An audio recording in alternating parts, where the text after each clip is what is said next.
ఇక డీటెయిల్స్ చూసుకుంటే వైసీపీ నేత వల్లభనేని వంశీ మోహన్కు మరో బిగ్ షాక్ తగిలింది. నకిలీ ఇళ్ల పట్టాల కేసులో తనపై నమోదైన కేసును కొట్టివేయాలని కోరుతూ ఏలూరు జిల్లా న్యూజివీడు కోర్టులో ఆయన పిటిషన్ దాఖలు చేశారు. ఈ మేరకు ఇవాళ వంశీ పిటిషన్పై విచారణ చేపట్టిన న్యాయస్థానం పిటిషన్ను కొట్టివేస్తున్నట్టు తీర్పును వెల్లడించింది. అయితే ఇదే కేసులో అరెస్ట్ అయిన వంశీ ప్రస్తుతం విజయవాడ జైల్లో రిమాండ్ ఖైదీగా ఉన్నారు. రైట్కి ఇదే అంశంపై మరింత సమాచారం మా ప్రతినిధి నాయుడు అందిస్తారు. Naidu. Thank you Vijaya. YCP నేత మాజీ ఎమ్మెల్యే గన్నవరం మాజీ ఎమ్మెల్యే వల్లభనేని వంశీ మోహన్ కు వరుసగా షాకుల మీద షాకులు తగులుతున్న పరిస్థితి కనిపిస్తుంది. గతంలో ఆయన మాట్లాడిన తీరు కావచ్చు, ఆయన చేసిన పనులు కావచ్చు, ఏది ఏమైనప్పటికీ కూడా గత 3 నెలలుగా కూడా జైల్లోనే ఉంటున్న పరిస్థితి ఉంది. దీనికి సంబంధించి గత 5 కేసుల్లో ఆయనకి బెయిల్ వచ్చినప్పటికీ కూడా రీసెంట్గా ఏదైతే ఒక పీటీ వారెంట్ కూడా ఒకటి కనెక్ట్ కావడం జరిగింది. ప్రధానంగా చూసుకున్నట్టయితే కనుక ఏలూరు జిల్లా నూజివీడులో నకిలీ ఇళ్ల పట్టాల కేసుకు సంబంధించి పీటీ వారెంట్ కనెక్ట్ కావడంతో అయితే ఇది దానిలో రిమాండ్ ఖైదీగా కూడా ఉన్న పరిస్థితి మనకి కనిపిస్తుంది.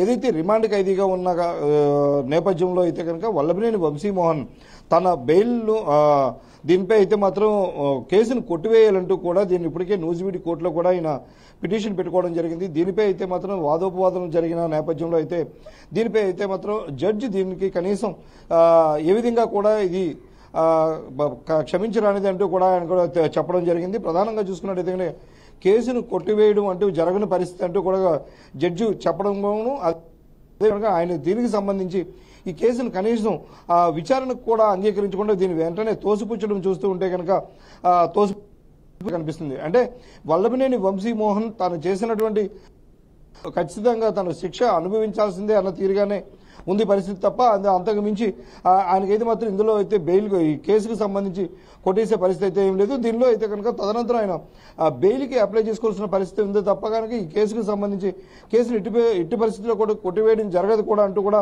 చెబుతున్న పరిస్థితి ఉంది. అయితే దీనికి సంబంధించి ఈ ఇళ్ల పట్టాల కేసుకు సంబంధించి దీన్ని ఇప్పటికీ కూడా కస్టడీకి తీసుకునేందుకు పోలీసులు ఆల్రెడీ కోర్టులో కూడా ఒక కేసులు కూడా వేసిన పరిస్థితి అయితే ఉంది. ఈ నేపథ్యంలోనే ఆయన కస్టడీకి తీసుకున్న నేపథ్యంలో వంశీ తాలూకా ఆరోగ్యం అయితే బాగా ఇబ్బంది పడుతున్న పరిస్థితి ఉంది. గతంలో కూడా శ్వాసకు సంబంధించినటువంటి ఇబ్బందులు పడుతున్న నేపథ్యంలో విజయవాడ ఆసుపత్రిలో కూడా తీసుకెళ్లి ఆయనకైతే మాత్రం వైద్యం చేయించిన పరిస్థితి కూడా ఉంది. అయితే ఈ రోజు జరిగిన సంఘటన మనం చూసుకున్నట్టయితే కనుక ఆయన బాగా తీవ్రంగా ఆయన బాగా నీరసం అవడం, అదేవిధంగా కూడా శ్వాసకోశ సంబంధించి కొద్దిగా తీవ్రతరం కావడంతో అయితే స్థానికంగా ఉన్న ఆసుపత్రికి తరలించారు. అయితే వైద్యుల సలహా మేరకు ఆయన అయితే గుంటూరు జీజీహెచ్కి తరలించి అక్కడైతే కొన్ని టెస్టులు చేయాల్సిన పరిస్థితి ఉందంటూ కూడా డాక్టర్లు చెప్పిన నేపథ్యంలో తనైతే వంశీని అక్కడ గవర్నమెంట్ హాస్పిటల్కి కూడా తీసుకెళ్లడం జరిగింది. అయితే అక్కడ టెస్టుల నేపథ్యంలో అక్కడ కట్టుదిట్టమైన ఏర్పాట్లు చేయడం, అదేవిధంగా పోలీసులు వంశీని ఎవరు కూడా వంశీతో మాట్లాడకుండా ఉండేందుకైతే మాత్రం కట్టుదిట్టమైన చర్యలు చేపట్టి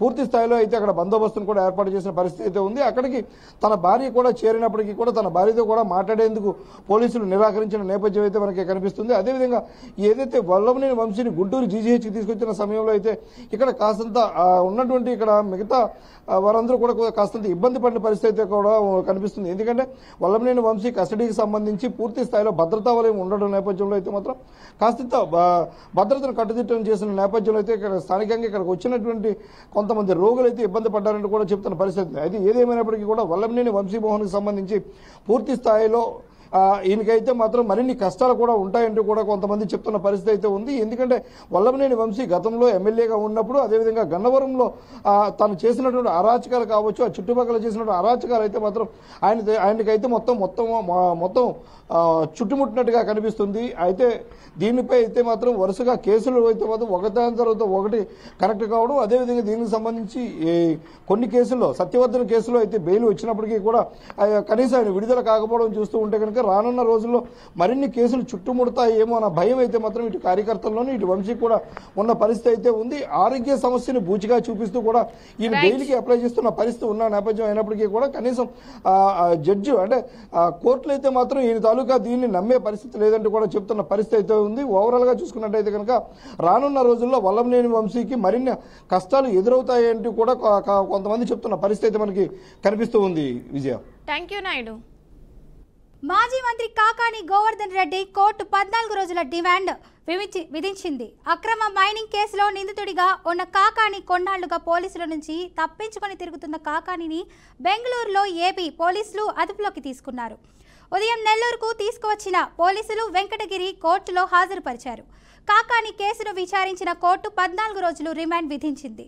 అక్రమ మైనింగ్ కేసులో 4 నెలలుగా ఉన్న కాకాని ముందస్తు బెయిల్ కోసం సుప్రీంకోర్టులో పిటిషన్ దాఖలు చేశారు. అయితే ముందస్తు బెయిల్ ఇచ్చేందుకు సుప్రీంకోర్టు నిరాకరించింది.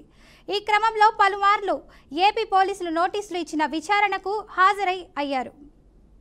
దీంతో నిన్న రాత్రి కాకాని పోలీసులు అరెస్టు చేశారు. నెల్లూరు సెంట్రల్ జైలుకు కాకానిని తరలించారు. దీనికి సంబంధించి మరింత సమాచారాన్ని మా ప్రతినిధి శ్రీనివాస్ అందిస్తారు. తెలంగాణలో ఒక్కసారిగా మరోసారి ప్రోటోకాల్ సంబంధించిన ప్రగడ మొదలైందని చెప్పవచ్చు. సిరిసిల్లాకు సంబంధించినటువంటి సీఎం రేవంత్ రెడ్డి చిత్రపటానికి సంబంధించి అక్కడ పెట్టడానికి అక్కడ బీఆర్ఎస్ పార్టీకి సంబంధించిన కార్యకర్తలు అభ్యంతరం వ్యక్తం చేశారు. దీనికి సంబంధించి ఇప్పటికే ఆ పోలీసులు రంగప్రవేశం చేసి అక్కడ కార్యకర్తలను చెల్లాచెదరు చేసినటువంటి పరిస్థితి. ప్రధానంగా చూసుకున్నట్లయితే ఆ ఎమ్మెల్యే క్యాంప్ ఆఫీస్ లోని సీఎం రేవంత్ రెడ్డి ఫోటో పెట్టాల్సిందే ఖచ్చితంగా అంటూ అక్కడ ఉన్నటువంటి కార్యకర్తలు సిరిసిల్లాలోని జరిగినటువంటి అనేక ప్రాజెక్టులు కానీ అనేక శంకుస్థాపనలోని ఆ ఎమ్మెల్యే క్యాంప్ ఆఫీస్ లో సీఎం రేవంత్ రెడ్డి ఫోటో ఉండాలి. స్థానిక ఎమ్మెల్యే బీఆర్ఎస్ పార్టీ అయినప్పటికీ ఖచ్చితంగా ఎమ్మెల్యే ఫోటో ఉండాల్సింది.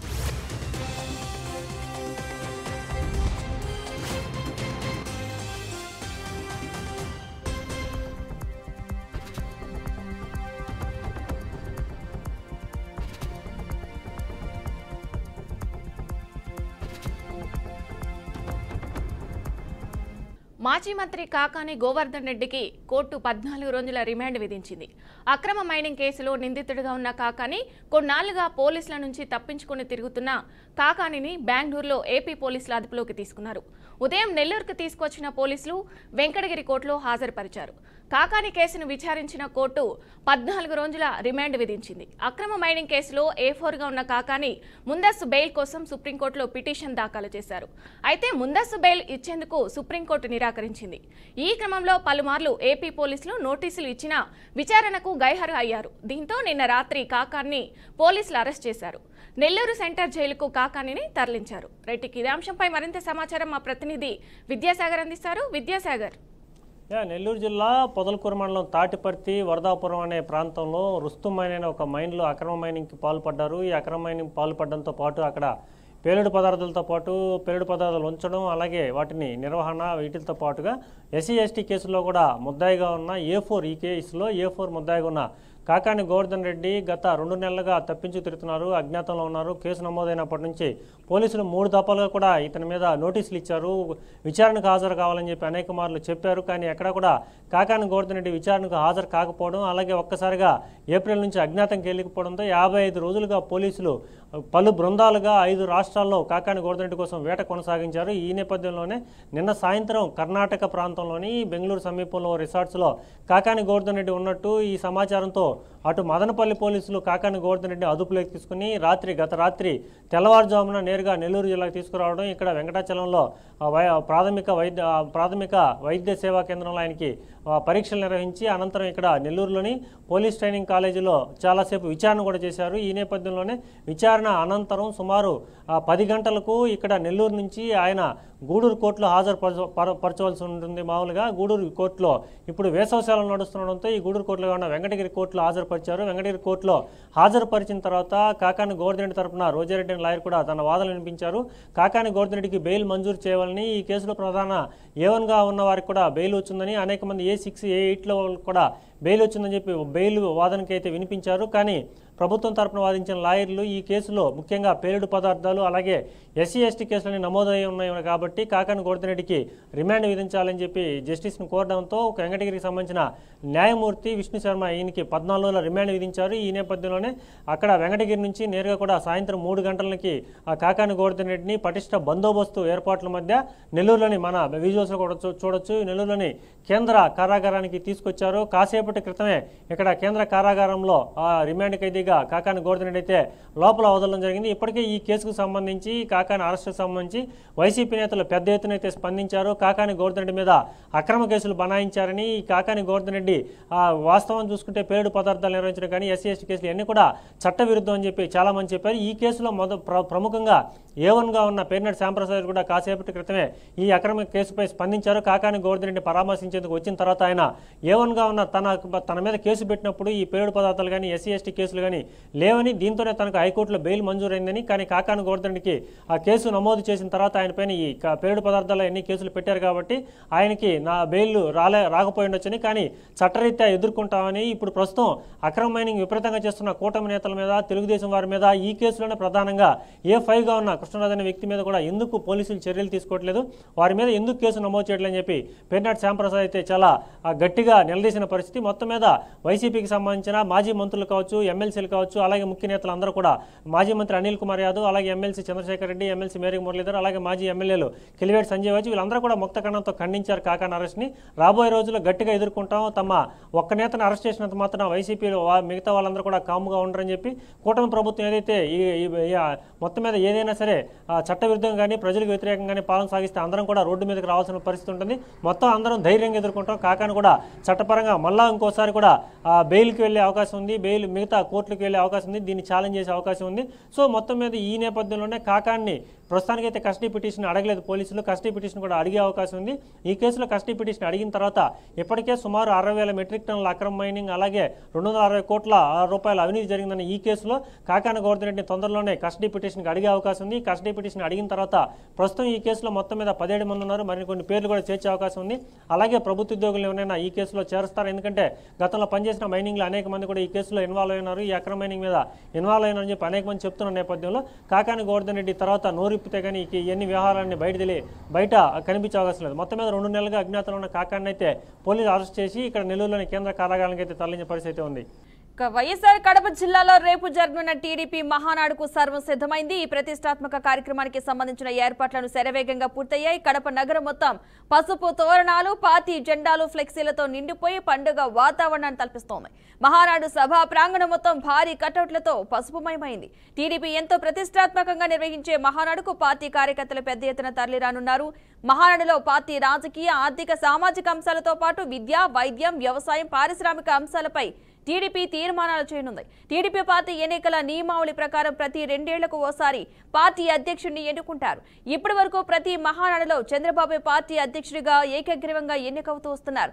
ఇప్పుడు ఆయన కుమారుడు లోకేష్ ను పార్టీ వర్కింగ్ ప్రెసిడెంట్ గా ఎన్నుకోవాలని పార్టీ నుండి డిమాండ్లు వస్తున్న నేపథ్యంలో పార్టీ అధినేత ఎలాంటి నిర్ణయం తీసుకుంటారోనని తెలుగు తమ్ముళ్లు ఎదురు చూస్తున్నారు. ఇక ఇదే అంశానికి సంబంధించిన పూర్తి సమాచారాన్ని మా ప్రతినిధి కృష్ణ అందిస్తారు.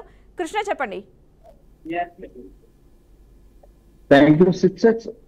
ఏదైతే రేపటి నుంచి 3 రోజుల పాటు జరగనున్న మహానాడు కార్యక్రమం అయితే కడప జిల్లాలో అత్యధిక వైభవంగా అయితే నిర్వహించడం జరుగుతుంది. ఈ నేపథ్యంలో కూడా 3 రోజుల పాటు పసుపుమయంగా మారుతుందని కూడా అనుకోవచ్చు. అయితే మొత్తానికి కడప నియోజకవర్గం కావచ్చు, అదే విధంగా కమలాపురం నియోజకవర్గంలో పూర్తి స్థాయి అయితే ఆ కార్యకర్తలకు పాటు అదే విధంగా పసుపుమయంగా మారిందని కూడా అనుకోవచ్చు. ఏది ఏమైనప్పుడు కూడా ఈ మహానాడు కూడా పూర్తిగా కీలక అంశాలు కూడా నిర్ణయించి మాట్లాడే విధంగా అయితే చర్యలు తీసుకోబోతున్నారు. అయితే ముఖ్యమంత్రి నారా చంద్రబాబు నాయుడు కావచ్చు, అదే విధంగా నారా లోకేష్ కూడా ఈ యొక్క మహానాడు వేదికలో అయితే పూర్తి స్థాయి అయితే నారా లోకేష్ కూడా ఏకగ్రీవంగా ఏదైతే ఈ మహానాడుకి సంబంధించి పూర్తి బాధ్యతలు కూడా ఇవ్వడం జరుగుతుందని అనుకోవచ్చు. మొత్తానికి ఏది ఏమైనప్పుడు కూడా పూర్తి స్థాయి అయితే మహానాడు కార్యక్రమం అయితే కడప జిల్లాలో ఎంతో ప్రతిష్టాత్మకంగా అయితే ఈ యొక్క కార్యక్రమాన్ని నిర్వహించబోతున్న తెలుస్తుంది.